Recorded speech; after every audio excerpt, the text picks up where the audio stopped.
Olá, bom dia. Que bom podermos estar aqui iniciando mais esta manhã, refletindo sobre a obra de Hamed. Na manhã de hoje, eu gostaria de convidar vocês para que juntos pudéssemos refletir sobre o capítulo 13. Esse capítulo 13 tem como título Tempo Certo. E ele fala justamente que cada um de nós tem um momento certo. Na verdade, na nossa vida, né, não existe nem antecipação, nem adiamento. Existe, né, o tempo propício de cada um. E quando eu comecei a ler esse capítulo, eu logo refleti numa conversa que eu tive há pouco tempo atrás com meu irmão, em que eu dizia para ele assim, que durante muito tempo as pessoas me falavam sobre uma questão, né, bastante pessoal, que no fundo eu sabia que eu precisava trabalhar aquilo.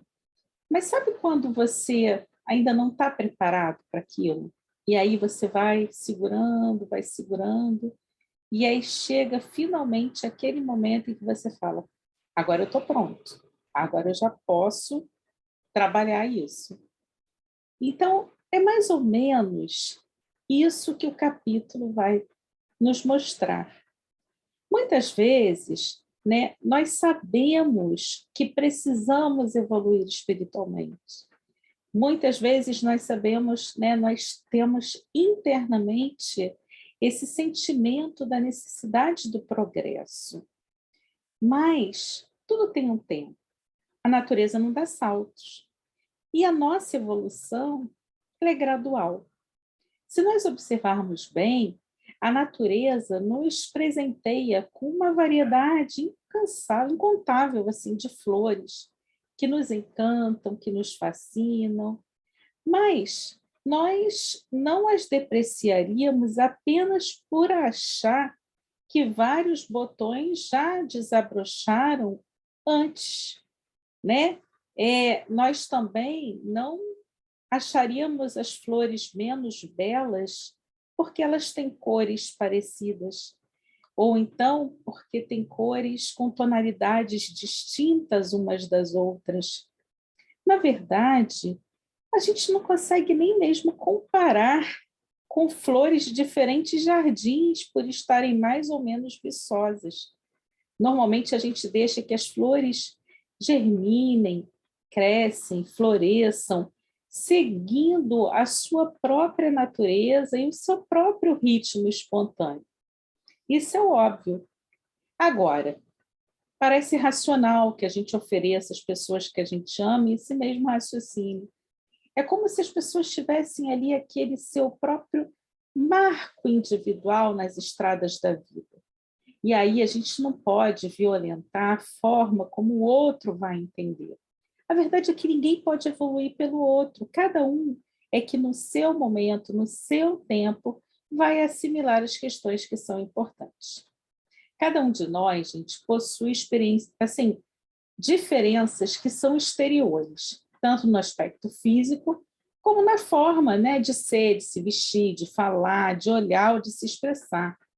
Mas por que então que nós deveríamos assim florescer a toque de caixa? A nossa ansiedade não faz com que as árvores deem frutos espontâneos, nem faz com que as roseiras, né, nasçam ali, floresçam mais céleres. É preciso que a gente respeite as possibilidades e as limitações de cada indivíduo. Isso talvez tenha sido o que Jesus tenha feito de melhor.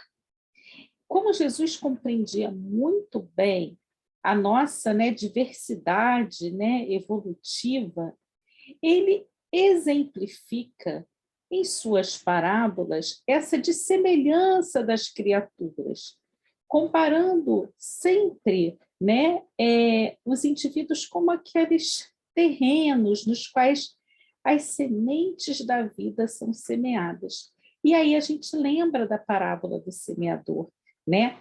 Aquele que semeia saiu a semear, e enquanto semeava, uma parte da semente caiu ao longo do caminho. Mas aquele que recebe a semente numa boa terra é aquele que escuta a palavra, que lhe presta atenção e que dá fruto, e rende 100 ou 60 ou 30 por um. Então, na verdade, não adianta receber a semente, tem que estar no momento propício para que essa semente ela possa realmente ser absorvida e ela possa germinar, né? Então, na parábola do semeador, Jesus vai trabalhar isso. E aí a gente vê que aquelas sementes que elas caem ao longo do caminho, os pássaros, né, comem. E o que isso representa? Representa aquelas pessoas que têm a mentalidade bloqueada e restringida, que se recusam, né, mesmo diante de todas as possibilidades de conhecimento. Agora, nada que possa mudar a sua forma de vida ou interferir nos seus horizontes existenciais, essas pessoas aceitam bem. São seres de uma compreensão e de aceitação ainda muito baixa, né? São pessoas ainda muito endurecidas. Agora, há aquelas sementes que caem nos lugares pedregosos, onde não havia muita terra, mas que logo brotaram.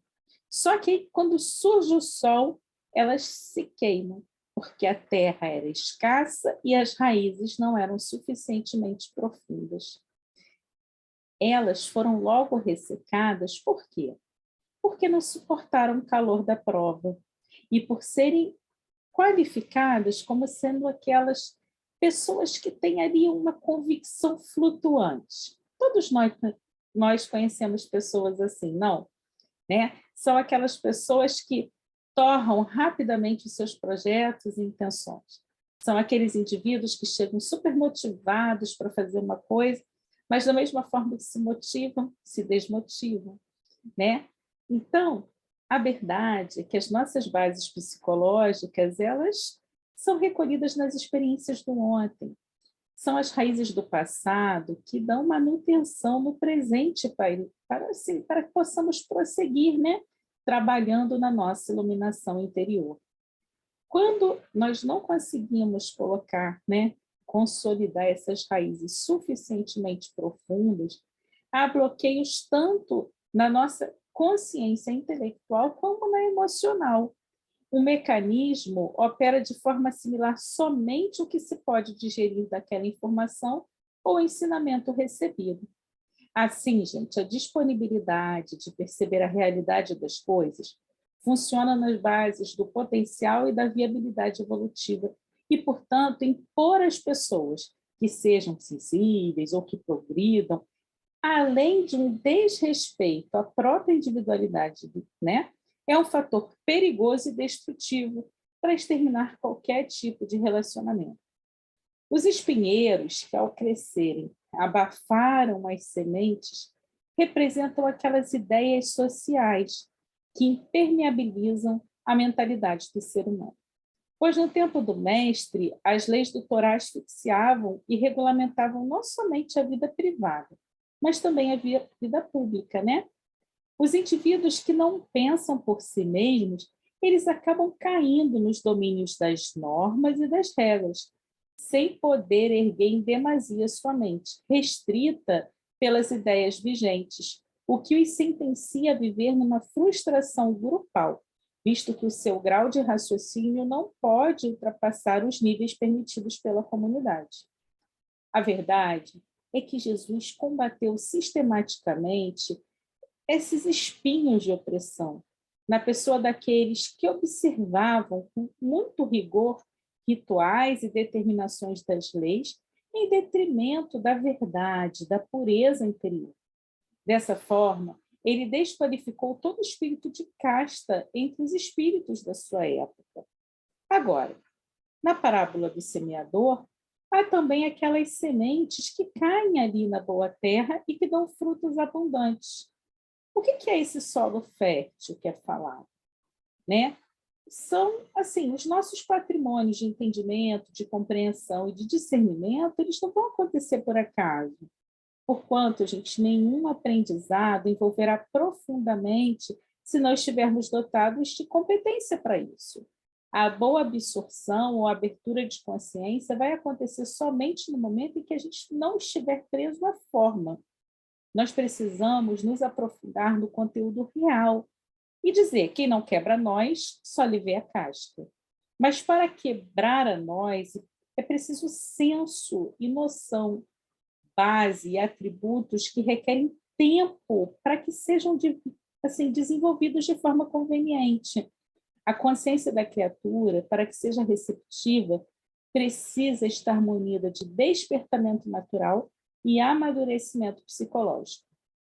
E aí, reforçando essa ideia, Hamed nos convida a examinar o texto do apóstolo Marcos, onde encontramos: porque a terra por si mesma frutifica, primeiro a erva, depois a espiga, e por último o grão cheio na espiga. O mestre aceitava plenamente a diversidade humana. Ele se opunha a todo e qualquer nivelamento psicológico e, portanto, lançou a parábola do semeador a fim de que nós entendêssemos que o melhor apoio que nós podemos prestar aos nossos companheiros de jornada é simplesmente esperar em silêncio e paciência. Então, compreendamos que a nós somente compete semear, sem esquecer, porém, que o crescimento e a fartura na colheita dependem da chuva da determinação humana e do solo generoso da psique do ser, onde houve a semeadura. E aí esse texto nos fala ainda mais profundamente de algumas condutas que nós adotamos, porque não é raro que nós nos peguemos, por exemplo, refletindo assim: ah, mas fulano ainda tem esse comportamento, ah, mas ciclano, eu estou falando tanto para o fulano, ah, mas se fulano fizesse isso. Deixemos que o fulano, que o ciclano, que encontrem os seus caminhos. O que nós podemos fazer não é orientá-los, né? O que nós podemos fazer é fazer a nossa parte, é semear, é dar bons exemplos, é testemunharmos a verdade, como Jesus testemunhou, né?